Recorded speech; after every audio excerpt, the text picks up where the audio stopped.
اعوذ باللہ من الشیطان الرجیم بسم اللہ الرحمن الرحیم الحمد للہ رب العالمین والصلاة والسلام علی سید الانبیاء والمرسلین وخاتم النبیین وعلی آلہ الطاہرین الطیبین اما بعد فقد قال اللہ تعالی فی القرآن المجید والفرقان الحمید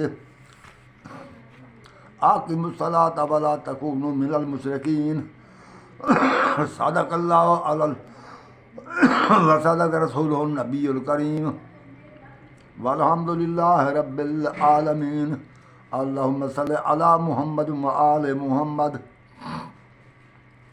حضرات ناظرین السلام علیکم، آپ پر اللہ کی رحمت برکت و سلامتی ہو۔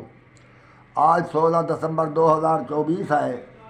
میں ابن الخیر سید اللہ بخشا تسنیم آپ کی خدمت میں اپنے چینل تفہیمات الحکمت سے عرض گزار ہوں۔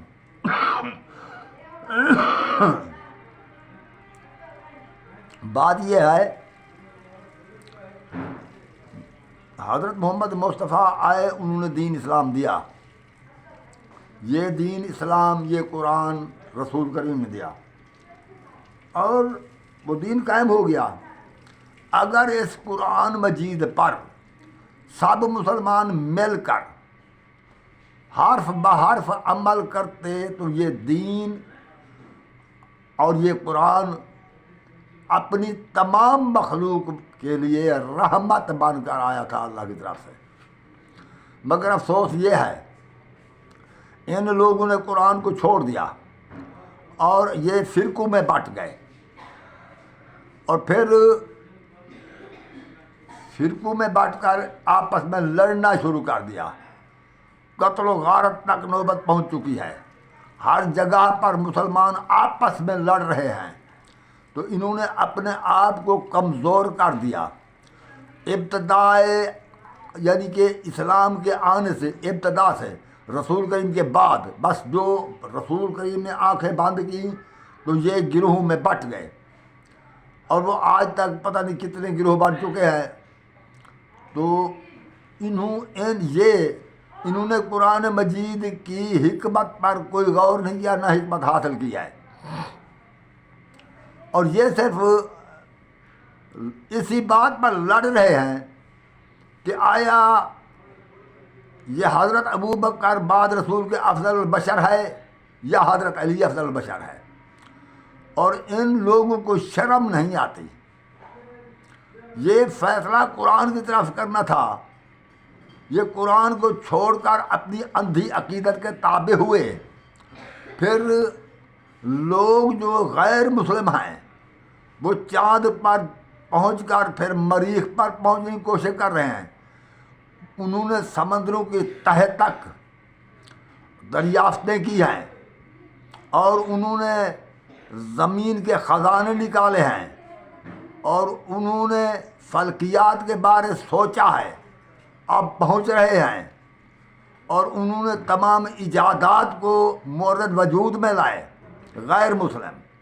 مگر یہ لڑ رہے ہیں کہ آیا یہ مسا پورے سر کا کرنا ہے، موضوع پر کرنا ہے، یا پاؤں پر کرنا ہے مسا، یہ اس بات پر لڑ رہے ہیں۔ یہ ہماری فقہ ہے، یہ ہمارا دین ہے۔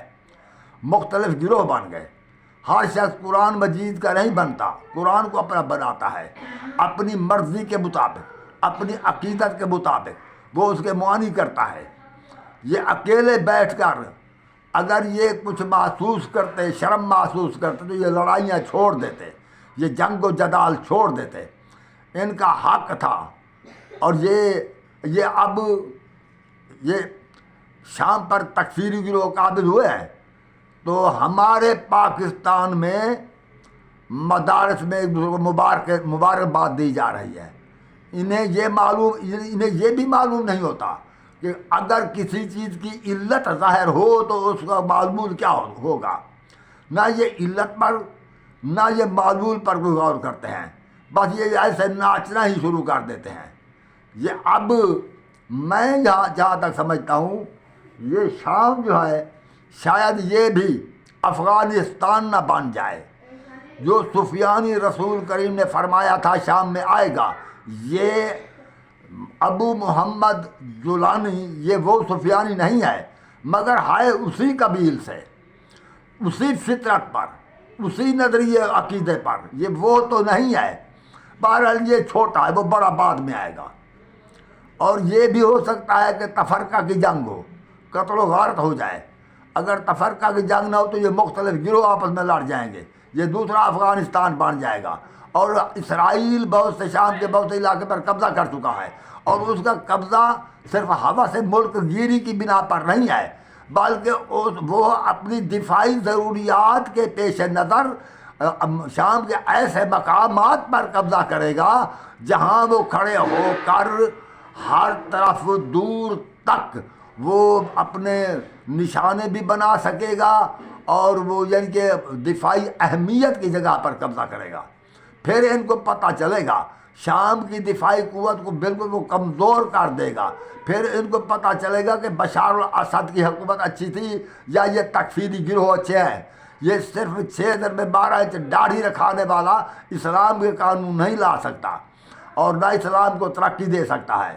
اور پھر ہم اس بات پر حیران ہیں، وہ تو یعنی فرقے پہ فرقے بن رہے ہیں۔ اب بہت فرقے بن چکے تھے، ہم تو ان فرقہ آئے مسلمانوں سے بہت تنگ آ چکے تھے، مگر مصیبت یہ ہے کہ نیا فرقہ مورد وجود میں آیا ہے۔ وہ ایسا فرقہ ہے، اس کے نزدیک یہ مسجد میں جا کر وہ نماز جس میں رکوع و سجود ہوتے ہیں، ان کے نزدیک یہ جائز نہیں ہے، بلکہ وہ کہتے ہیں اس رکوع و سجود اور اس صلاۃ سے مراد وہ نظام اسلام ہے جو انسانیت میں نظام انسانیت میں رائج ہوتا ہے۔ یہ نیا فرقہ بن گیا ہے۔ جتنے فرقے بنے ہر فرقے میں ماشاءاللہ سید بھی شامل ہیں۔ جو سید ہیں ان کو شرم نہیں آتی، اگر انہوں نے یہ ٹھیک ہے یہ امام نہیں ہے، سید نبی نہیں ہے، مگر جنہوں نے یہ دین دیا، جنہوں نے یہ اسلام دیا، وہ سادات ہی کے اکابرین تھے۔ تو انہوں نے اپنے جد امجد کو چھوڑ کر علی کو چوتھے نمبر پہ لے آئے۔ کیا ان کو شرم آتی ہے؟ علی چوتھے نمبر پر، یہ پیر بن گئے ہیں، یہ اول نمبر پر پہنچ گئے ہیں لوگوں کو لوٹنے کے لیے۔ تو ٹھیک ہے، اور قرآن مجید کی طرف کوئی توجہ نہیں ہے، بس بخاری اور مسلم کی حدیث ان کو کافی ہو گئی ہے۔ تو اب یہ گروہ نکل آیا ہے، وہ یہ کہتے ہیں کہ نماز پڑھنے والے بے وقوف ہیں، یہ اٹھک بیٹھک کی نماز نہیں ہے، اس سے مراد نظام ہے۔ بھائی نظام، اب میں اسی بات پر بات کرنے والا ہوں۔ میں اپنی بات مختصر کروں گا۔ ایک تو مجھ سے سردیوں میں بیٹھا نہیں جا سکتا، دوسری بات یہ ہے کہ زیادہ بات کرنے کو سامعین کو بھی تکلیف ہوتی ہے۔ بات یہ ہے میرے عزیز، اللہ کی آپ پر رحمت و برکت سلامتی ہو، ناظرین حاضرین سامعین، مہربانی کر کے آپ میری بات پر توجہ کریں۔ توجہ کرنا آپ کا کام ہے۔ میں قرآن کی تشریح کرتا ہوں، ہمیشہ قرآن پڑھتا ہوں۔ میں بخاری سے تھک چکا ہوں، مجھے اپنے آپ کو خود 110 درجہ پر بخار ہے۔ میں وہ بخاری وغیرہ نہیں پڑھتا، نہ مسلم پڑھتا ہوں۔ یا کیا مصیبت ہے، فَوَيْلٌ لِّلَّذِينَ يَكْتُبُونَ الْكِتَابَ بِأَيْدِيهِمْ ثُمَّ يَقُولُونَ هَٰذَا مِنْ عِندِ اللَّهِ، اپنے ہاتھ سے کتابیں لکھ لی ہے، پھر کہا یہ اللہ کی طرف سے ہے۔ یہ ایسا ظلم ایسے لوگوں کے لیے ہلاکت ہے۔ یہ فرمایا قرآن نے ہے، سورۃ بقرہ کی آیت نمبر 89 میں نے پڑھی ہے آپ کے سامنے۔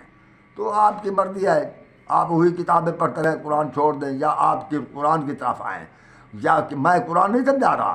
اگر میں سمجھا رہا ہوں اور کوئی ہے تو میرے ساتھ قرآن سے بات کرے، میرے ساتھ جو آیت پڑھوں، اگر کوئی غلط معنی کروں، غلط تعویل کروں تو مجھے کہہ سکتے ہیں، میں آیات کے جب نمبر بھی بتا دیتا ہوں۔ تو یہ نماز ضروری ہے۔ اللہ نے سورت، میں نے تھوڑی چھوٹا سا ایک آیت کا چھوٹا سا حصہ میں نے پڑھا ہے، یہ سورت روم کی آیت نمبر 30 ہے، 30۔ اللہ تعالیٰ نے فرمایا اقیموا الصلاۃ ولا تکونوا من المشرکین، نماز قائم کرو، مشرک نہ بنو۔ یہ نماز کے معنی نظام نہیں بنتے، نماز کے جو لغوی معنی ہیں وہ اس کے معنی ہے دعا کرنا۔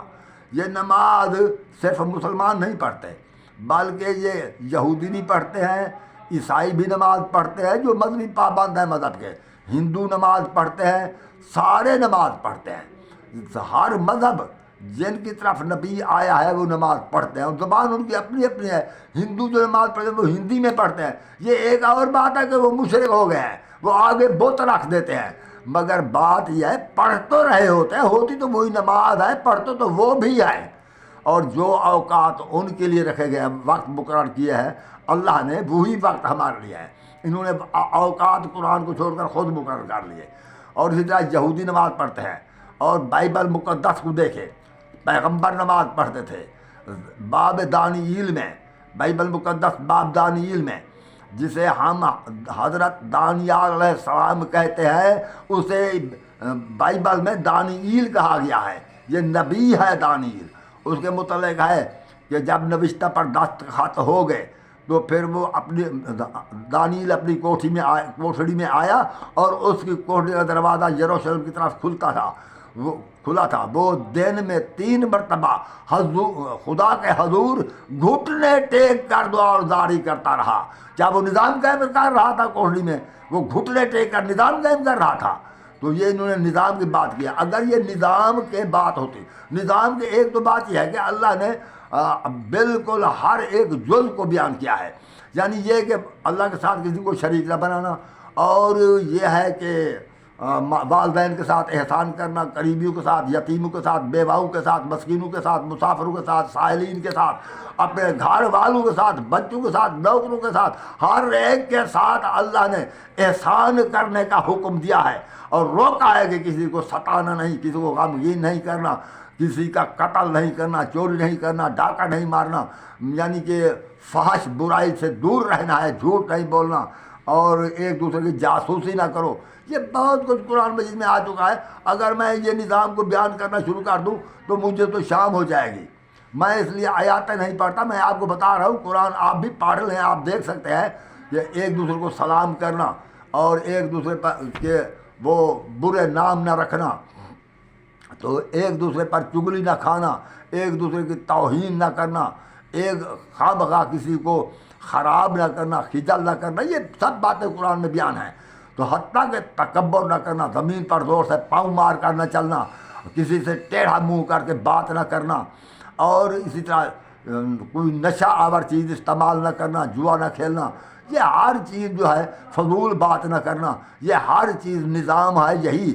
تو اس میں اللہ نے بیان کر دیا، اگر دشمن حملہ کرے تو سیسا پلائی دیوار بن کر اس کے ساتھ لڑنا، جنگ کرنا۔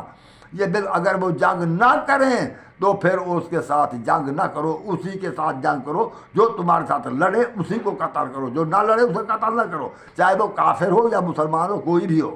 تو یہ سب نظام تو قرآن میں آ گیا ہے، اس نظام پر بھی یہ عمل نہیں کرتے، اور وہ ایک علیحدہ چیز ہے۔ مگر نماز کو کئی بار اقیموا الصلاۃ، اقیموا الصلاۃ، اقیموا الصلاۃ فرما کر اللہ نے کئی بار بیان کیا ہے۔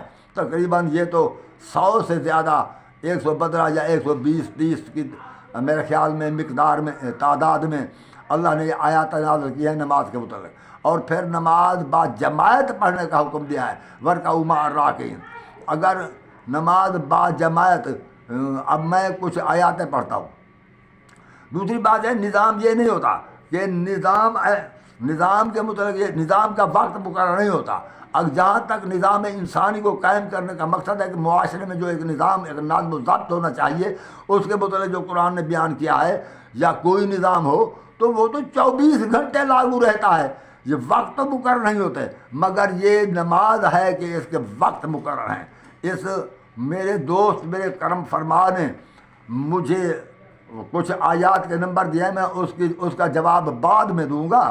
فی الحال میں اپنی طرف سے جو کچھ کہ میں اس نماز کے بارے بیان کر رہا ہوں اپنی طرف سے، تو میں یہ اس لیے بیان کر رہا ہوں کہ مخلوق خدا جو مسلمان ہیں وہ ہدایت پر رہیں، اپنی نماز کی پابندی کریں، اپنے وقت پر نماز پڑھیں، اپنے گناہوں کی معافی مانگیں، عبادت کریں، اللہ کا ذکر کریں۔ یہ نماز بھی جو نظام قرآن نے دیا ہے یہ اسی نظام کا حصہ ہے، یہ اللہ کی یاد کا بہترین ذریعہ ہے۔ نماز گناہوں سے روکتی ہے، فحش برائی سے نماز روکتی ہے، اور ناجائز کاموں سے نماز روکتی ہے، کیونکہ ہمیں ہر وقت یاد رہے گا کہ ہم کسی ہستی کے پابند ہیں، تو ہم اس کے، وہ بہت علی العظیم ہے، ہم نے اسی کی فرما برداری کرنا ہے۔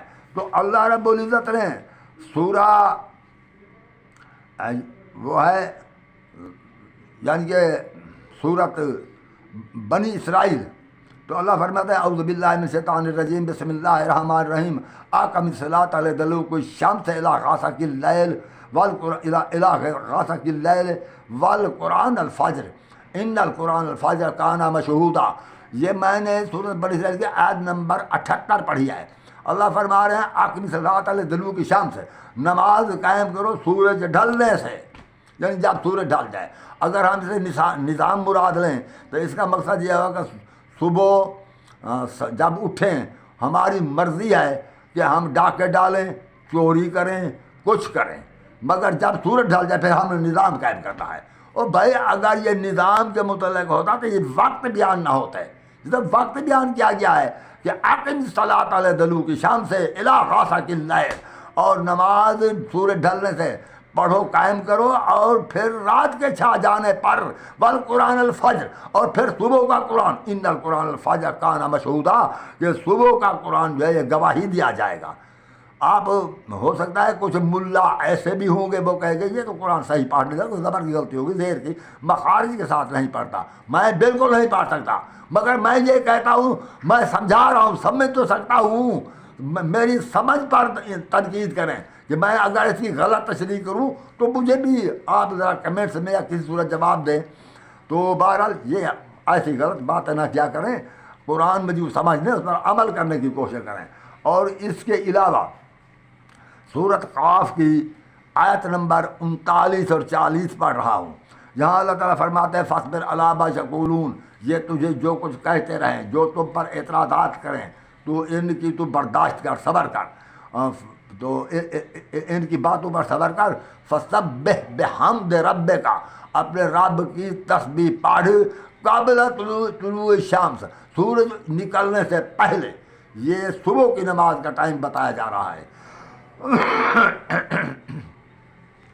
قبل الغروب، اور سورج غروب ہونے سے پہلے، یعنی سورج نکلنے سے پہلے پڑھیں گے وہ صبح کی نماز ہوگی. جو سورج غروب ہونے کے بعد اللہ فرما رہے ہیں یہ نماز ہے ظہر اور عصر کی، تو یہ سورج غروب ہونے سے پہلے پڑھیں گے. یہ نماز کے ٹائم 3 بتائے جا رہے ہیں. بائبل مقدس میں بھی 3 ٹائم ہیں، باقی قومیں بھی 3 ٹائم پڑھ رہی ہیں. یہ تو مولوی نے ہمیں 5 ٹائم بنا دی ہے. مولوی نے تمام مسائل دین کو تبدیل کر دیا ہے، یہ تو دین ہی اور بنا دیا ہے. اور صرف 6 ضرب 12 سے دین کی جو ہے ثبوت نہیں ہوتا عالم ہونے کا، عالم اور بات ہے. اچھا، تو قبل طلوع الشمس قبل الغروب. آگے اللہ فرماتے ہیں وَمِنَ اللَّيْلِ فَسَبِّحْهُ، اور پھر رات کے وقت بھی اس کی تسبیح پڑھ، یعنی مغرب العشاء، رات کے وقت بھی اس کی تسبیح پڑھ. وَأَدْبَارَ السُّجُودِ، اور کچھ سجدوں کے بعد بھی تسبیح پڑھ. کیا مقصد ہے؟ کچھ یعنی ان اوقات میں نظام قائم کریں، اور پھر آگے بھی سجدہ کریں. اور پھر یہ بھی ہے کہ ایک تو تسبیح پڑھی ہم نے، وہ تو تھی نماز میں، اور پھر اللہ فرما رہے ہیں وہ ادبار، اور سجدوں کے بعد بھی، یعنی یہ انگلیوں پر ہم یہ تسبیح پڑھتے ہیں تقریباً 34 بار اللہ اکبر، 33 بار الحمدللہ، 33 بار سبحان اللہ پڑھتے ہیں. اس تسبیح میں بارے اللہ فرما رہے ہیں کچھ سجدوں کے بعد بھی پڑھ. اللہ نے یہاں پر مقرر نہیں کی مقدار کتنی پڑھ، یہ تو مقدار تو ہمیں رسول کریم صلی اللہ علیہ وآلہ وسلم نے بتائی ہے. اگر اس کے مطابق پوری مقدار کے مطابق نہ بھی پڑھیں، مقدار کے مطابق پڑھنا سنت ہوا.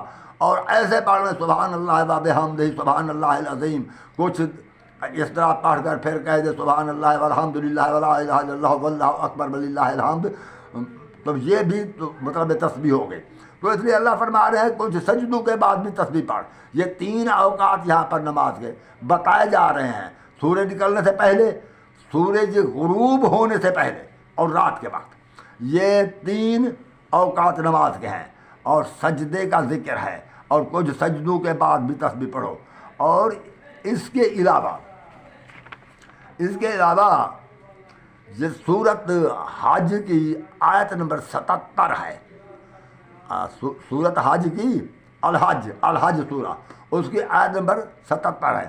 تو اللہ تعالیٰ فرماتے ہیں یا ایھا الذین آمنوا ارکعوا واسجدوا، او ایمان والو رکوع کرو، سجدے کرو. واسجدوا امن ارکعوا یا ایھا الذین آمنوا ارکعوا واسجدوا وعبدوا ربکم، اپنے رب کی عبادت کرو، وافعلوا الخیر، نیک کام کرو، لعلکم تفلحون، تاکہ میں فلاح پاؤ۔ یہ رکوع نماز میں ہوتا ہے۔ سجدہ اگر یہ نظام ہوتا تو رکوع کا معنی نظام تھا تو پھر سجدہ کا ذکر کیوں آیا؟ اگر سجدے کا معنی نظام تھا تو پھر رکوع کا ذکر کیوں آیا؟ رکوع الگ ہے، رکوع کا ذکر الگ ہے، سجدے کا ذکر الگ ہے، تسبیح کا ذکر الگ ہے، وقت علیحدہ بتا دیے گئے، اور پھر قیام کا حکم دیا، اقم الصلاۃ، نماز کو کھڑا کرو، یعنی کھڑے ہو کر پڑھو۔ تو پھر یہ تو نماز کا ٹائم ہے۔ اب سوال یہ ہے کہ ہم نے نماز پڑھنا کس طرح ہے، نماز کو پڑھنا ہم نے کس طرح ہے، یعنی نماز میں کیا پڑھنا ہے؟ میرا مطلب جو تو وہ تو ہو گیا کہ کھڑے ہو کر نماز پڑھنا ہے، کعبے کی طرف منہ کرنا ہے، اور پھر ہم نے ان اوقات میں نے بتا دیے، ان اوقات میں نماز پڑھنا ہے، رکوع کرنا ہے، سجدے کرنا ہے، یہ تو ہو گیا نا۔ اب یہ کہ نماز کے اندر پڑھنا کیا ہے، قرآن تو پڑھنا ہے، کیا پڑھنا ہے؟ تو اللہ نے فرمایا یا ایھا الذین آمنوا، تو اللہ تعالیٰ فرماتے ہیں قل الحمد للہ الذی، یعنی کہ بسم اللہ پڑھنے کے بعد یہ بات یہ ہے کہ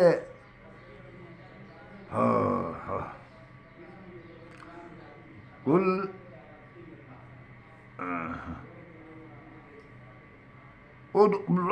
اللہ عبد الرحمن، چاہے تو اللہ کہے یا رحمان کہے، جو یہ میں سورۃ بنی اسرائیل کی آیت نمبر 110 پڑھ رہا ہوں، 110۔ اچھا، تو رحمان کہے، اللہ کہے یا رحمان، قل اللہ عبد الرحمن، تو اللہ کہہ کر دعا مانگے، یعنی دعا کرے، اللہ سے نماز پڑھے، عبد الرحمن، یا کہ تم رحمان کہو، تو رسول کریم نے فرمایا کہ میں اللہ بھی کہوں گا، رحمان بھی کہوں گا۔ اس کا مقصد ہے کہ بسم اللہ الرحمن الرحیم، یہ تو بسم اللہ کا وہ آ گیا کہ بھائی پہلے بسم اللہ پڑھو، اور پھر آگے اللہ فرماتے ہیں ایما تدعو فلہ الاسماء الحسنی، تم جیسے چاہو اس کے سب نام خوبصورت ہیں، اللہ کے، رحمان کہو یا اللہ کہو، سب خوبصورت ہے۔ تو رسول کے نام میں بسم اللہ الرحمن الرحیم سکھایا۔ آگے اللہ فرماتے ہیں ولا تجہر بصلاتک ولا تخافت، نماز کو زیادہ زور کی آواز سے بھی نہ پڑھ، اور بہت زیادہ خفیف کر کے بھی نماز نہ پڑھ، بلکہ وما تخافت بہا، بلکہ وابتغ بین ذالک سبیلا، بلکہ درمیانی راہ پکڑ، یعنی بہت زور سے بھی نہ پڑھ، جیسے کہ میں تقریر کر رہا ہوں کہ اس طرح پڑھنا شروع کر دیں الحمدللہ رب العالمین الرحمن الرحیم مالک یوم الدین، اس طرح بھی نہ پڑھو، اور اس طرح بھی نہ پڑھو کہ بہت خفیف بھی نہ، وابتغ بین ذالک سبیلا، درمیانی راہ اختیار کرو، نہ بہت زور سے پڑھو نہ بہت ہلکی آواز سے پڑھو، درمیانی راہ اختیار کرو۔ تو اللہ فرماتے ہیں الحمدللہ الذی، یعنی الحمد پڑھو۔ اب یہ بات آ گئی نا کہ الحمد پڑھو، تو وقل الحمد للہ الذی، اور پھر الحمد پڑھو۔ اب وہ آئندہ آگے ہے کہ لم یتخذ ولدا ولم یکن لہ شریک فی الملک، جس کا کوئی بیٹا نہیں ہے، لم یتخذ ولدا۔ اب جو چونکہ الحمد پڑھ لیا، الحمد کے بعد آگے کل آ رہے ہیں، یہ قل ھو اللہ احد کا ذکر ہے، قل ھو اللہ احد لم یلد ولم یولد ولم یتخذ ولدا، وہ مقصد وہ ایک ہوا، یعنی کہ الحمد پڑھو اس کے بعد قل پڑھو۔ اچھا، ولم یتخذ ولدا ولم یکن لہ شریک فی الملک، اور کوئی اس کی حکومت میں شریک بھی نہیں ہے، اس کے اللہ کے اقتدار میں کوئی شریک نہیں، اللہ اکیلا ہی مقتدر اکبر ہے، وہ اسی کا اقتدار، اسی کی حکومت ہے، اس کی حکومت میں، اس کے انتظام کائنات میں کوئی شریک نہیں ہے، نہ کوئی اس کی ذات کا شریک ہے، نہ اس کی صفات میں کوئی شریک ہے۔ فی الملک ولم یکن لہ ولی من الذل، اور یہ ہے کہ کوئی اس کو کمزوری تو نہیں ہے کہ اس کا کوئی وہ اپنا کوئی وارث بنائے، یعنی انسان تو کمزور ہو جاتا ہے تو وہ چاہتا ہے کہ میری اولاد ہو، جب میں بوڑھا ہو جاؤں تو وہ میری خدمت کریں، مگر اللہ کو کوئی کمزوری نہیں ہے تو وہ کیوں اپنی کوئی اولاد بنائے اور اپنا کوئی وارث بنائے، اس کو کوئی کمزوری نہیں ہے۔ وہ من الذل، اور جب یہ یعنی الحمد پر بسم اللہ پڑھی اور پھر ہم نے کل پڑھے، اللہ نے فرمایا نہ زور سے پڑھ، نہ بہت خفیف پڑھ، درمیانہ آواز میں نماز کو پڑھ، اور جب الحمد کل پڑھ چکے وَکَبِّرْ ہو تکبیرا، پھر اللہ اکبر کہو۔ یہ الحمد اور کل یہ قرآن ایک روح، قرآن کی میں نے صورت اس کی بنی اسرائیل کی آیت نمبر 110 اور 111 پڑھی ہے، تو آپ وہاں دیکھ لینا یار کیوں خواہ مخواہ غضب خدا بندی کو سار پہ لیتے ہو، قرآن کی تلاوت کیوں نہیں کرتے، قرآن کو سمجھتے کیوں نہیں، قرآن کو سنتے کیوں نہیں، تم قرآن میں تقریر کرتا ہوں سبسکرائب کیوں نہیں کرتے، اسے لائک کیوں نہیں کرتے، آپ کے ذرا انگلی لگانے سے کیا ہو جاتا ہے، سبسکرائب کریں اور لائک کریں خدا کے لیے، اور دوسروں کو شیئر کریں، آپ کو ثواب ہوگا۔ یہ قرآن ہے، اگر میں کہیں سے غلطی کروں تو کوئی بات نہیں، کوئی اپنا وہ تھوڑا تقریر کا پمفلٹ بھیج دے یا تحریر میں طرف کمنٹ بھیج دے جو مجھے مخاطب کر کے کہیں کہ یہ تو نے غلط معانی کی ہے، میں معانی و مطالب کا ذمہ دار ہوں۔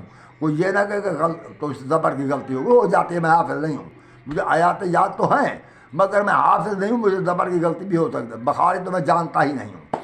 ان مخارج کو چھوڑو، بات ضروری ہے آپ سے اللہ تعالیٰ یہ نہ پوچھے گا تو نے زبر کی غلطی کیوں کی، کیونکہ جو شخص جان بوجھ کر غلطی کرے تو اللہ تعالیٰ ضرور سوال کرے گا، ضرور اس سے پوچھے گا، مگر جو اپنی کام علمی کی وجہ سے اس سے منہ سے غلط نکل جائے بات، سبقت کلام کی وجہ سے بات غلط نکل جائے تو اس کی بات پر اللہ کے ہاں نہیں ہے، یہ ضرور اللہ تعالیٰ پوچھے گا کہ تم نے قرآن پر عمل کیوں نہیں کیا تھا، میں نے تمہیں کتاب دی تھی، میری کتاب کو کیوں چھوڑ دیا، تو بھائی اس کے بعد تو ضرور پوچھے گا۔ اللہ یہ نہیں پوچھے گا شبینہ پڑھا تھا نہیں پڑھا تھا، وہ یہ نہیں پوچھے گا، وہ یہ نہیں، اللہ تعالیٰ یہ سوال نہ کرے گا اسے حفظ کیا تھا نہ کیا تھا، اللہ یہ پوچھے گا پڑھا تھا اور اس پر عمل کیا یا کیوں نہ کیا، مقصد یہ ہے۔